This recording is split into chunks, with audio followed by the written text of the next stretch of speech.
Alrighty, welcome back everyone. We just talked about the Hall of Fame inductees and some of the people that are up for the first time, and definitely some really, really good names on that list. Mark Ingram, Aaron Donald, Sean Taylor, some of the really remarkable players in college football history are up for probably the biggest honor in college football, getting into the Hall of Fame. But let's get into an all transfer team. I'm going to do the offense today. Likely we'll do the defense tomorrow, but the offense is absolutely loaded. No secret there. It's been a crazy, crazy year for the transfer portal, but I really like my team, and I think they would really rival any team in the entire country, frankly. But let's start to break this down, and let's start with the quarterback. I'm going Dylan Gabriel. I understand that there likely is some other more talented guys out there. I would say Julian Sain might have a better career. I think Cam Ward might have a better year this upcoming in 2024. But I feel very comfortable with Dylan Gabriel. I think he's one of those guys that when you trot him out on that field, you know you're going to get good football. You don't necessarily know if you're going to get, out of this world. He's going to light the world on fire, but he's someone that can absolutely execute a game plan and do it at a very, very high level. So I think when you're talking about transfers this last year, when you're talking about guys that are going to have a huge impact on the team, Dylan Gabriel is likely at the very top of that list. So I went with him at the quarterback position. For running backs, I gave you two. I actually have 12 players on this list, but I couldn't help myself with wide receivers adding another one in there. But for running backs, I have the two guys that are two of the best running backs in the entire country, Quinshon Judkins and Damian Martinez. Judkins is one of the guys that I think everyone is watching going into this season. A lot are pegging him to be the Doak Walker Award winner. I've said on here before, I think Travion Henderson might be the better running back, but that's an argument for another day, I suppose. I do think this guy is absolutely insane, though, and I think when you put him next to a guy like Chip Kelly, who gets running backs a lot of space to work. We just talked about Kenyon Barner. That is one of the guys that absolutely benefited from being under Chip Kelly, and Quinshon Judkins could do the exact same. He's someone that could top 1,000 yards, could do just remarkable things, and be one of the top running backs off the board, if not the top running back off the board in the 2025 draft. And then you have Damian Martinez, one of the most dynamic players in the country. He made his way over in the spring portal from Oregon State to Miami, and it was an absolutely huge pickup for the Hurricanes. They had Mark Fletcher there, but you likely need one more back to just kind of make that a little bit more potent of an attack. And Damian Martinez is an absolutely fantastic back to choose from. I think he's one of those guys where you look across the college football landscape and there's tons of transfers that can kind of transform a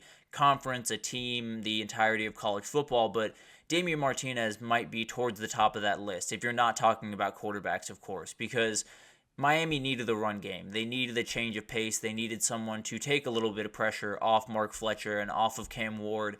And Damian Martinez is the perfect person to do that. So I think he's one of those guys that could win the Doak Walker Award. And if he does do that, then Miami's going to have a lot to say about the college football playoff, about the ACC this upcoming season. And then you have Isaiah Bond.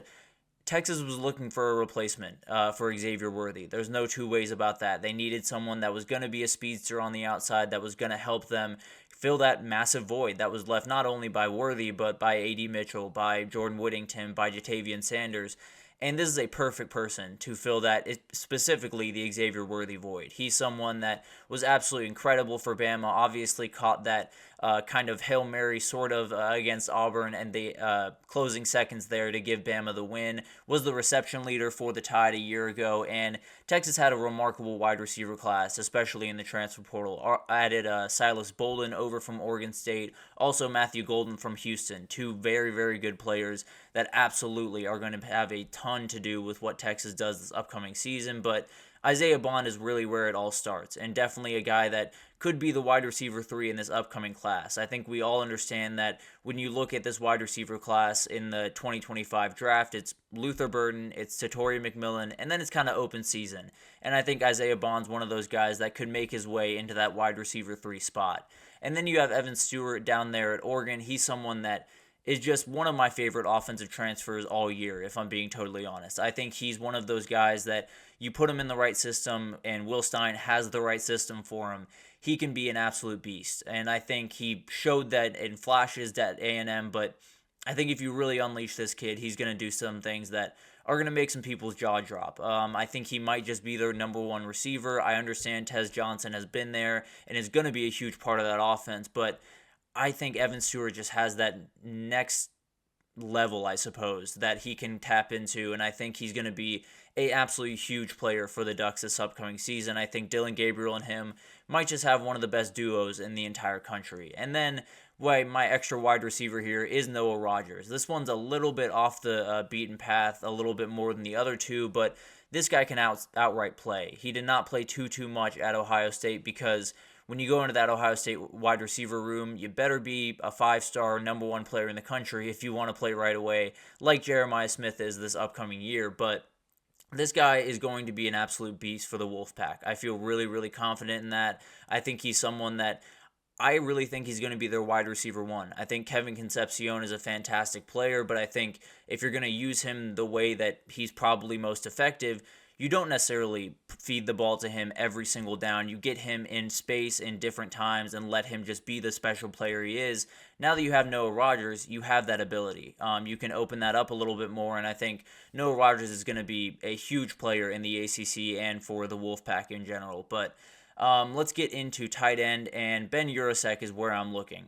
He made his way over to Georgia, and imagine that. A perfect player for an absolutely perfect spot, someone that is going to do incredible things. He was really, really good when he was at Stanford, and now that he's going to a place that just, thrives on putting tight ends into the NFL, he's going to do incredible things. And especially, I think, putting him next to Oscar Delp really opens things up for him. I think Oscar Delp is such a dominant blocker, such a guy that you're going to be worried about in the run game, that Ben Urasek can sneak right behind lines and do those seam routes, do overball routes, whatever it looks like, and just get tons of catches and really, really dominate defenses. So when you're focused on Dominic Lovett and Ra Thomas and London Humphreys and all of the wide receivers that Georgia has, Ben Urasek's just going to be running up the middle of the field and dominate you the other way. So it's going to be remarkable to watch this kid play. I think he's going to be one of the best tight ends in the entire country, right after Mitchell Evans, right after Colston Loveland. This is a guy that I would have right up there. And then the offensive line, this was a tough group to put together because there's some guys that aren't quite as proven, some guys that I wanted to give proper credit to because they are proven. So let's start with Caden Green. He is going into his sophomore year, transferred from Oklahoma to Missouri.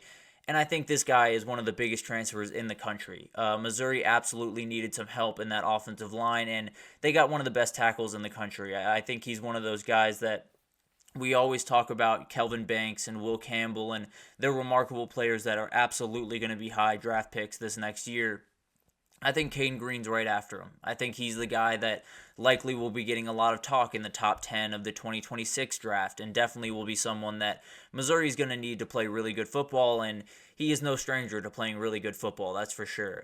Jason Zandamela is a guy that is an uber-talented young player. Did not play any college football to this point, transferred from USC after just being there for the spring, but he's going to be a big player for multiple years for Florida. I don't necessarily know if he starts this year because Florida honestly has a relatively good offensive line over there, but the talent, he absolutely could make that list. He's someone that does really, really incredible things, is an absolute athlete, and I think he's going to be a force down there in Gainesville for quite some time to come. Parker Brailsford is going to be the linchpin for this Alabama team, just this same way he was the linchpin for the Joe Moore award-winning offensive line over at Washington the past year. So he's someone that's going to be absolutely huge. It took a little bit longer to get him on campus in practice than people imagined, but James Brockermeyer found his way to TCU, so that center position is wide open, and it's going to be Parker Brailsford, and he's going to absolutely dominate, if you were to ask me. And then I have Branson Hickman here.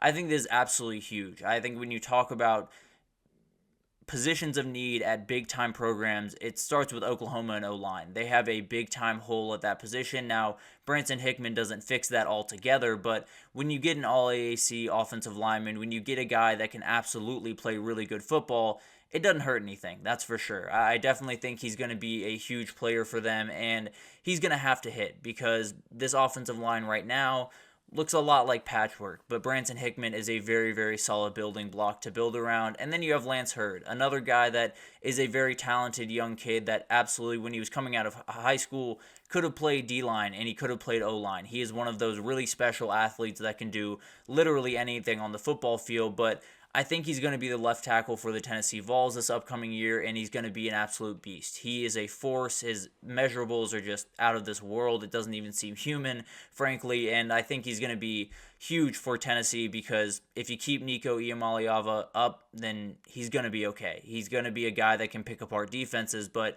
if Lance Hurd isn't quite the player that we expect him to be, it could be a long year for Nico. So it'll be fascinating to watch that unfold. I think when you look at this transfer class, there are so many remarkable players all across it, and especially on the offensive side of the ball. Texas brought in tons of really good wide receivers. Running backs were all over the place this past transfer portal cycle, and there were some really, really good players all across the offense. So it was not an easy list to nail down, that's for sure, but we'll do defense tomorrow to give you guys an idea of who is leading the way there. Caleb Downs will be in that team. I can say that right now. But we're going to take our third break here, and when we come back, we're going to talk about my group of 5 playoff contenders. There are tons of teams that can make some noise from the group of 5 because they have a guaranteed spot, but there are some teams that I'm circling right now that might be above the pack just a little bit. So we'll get to that right after this, so stick with us.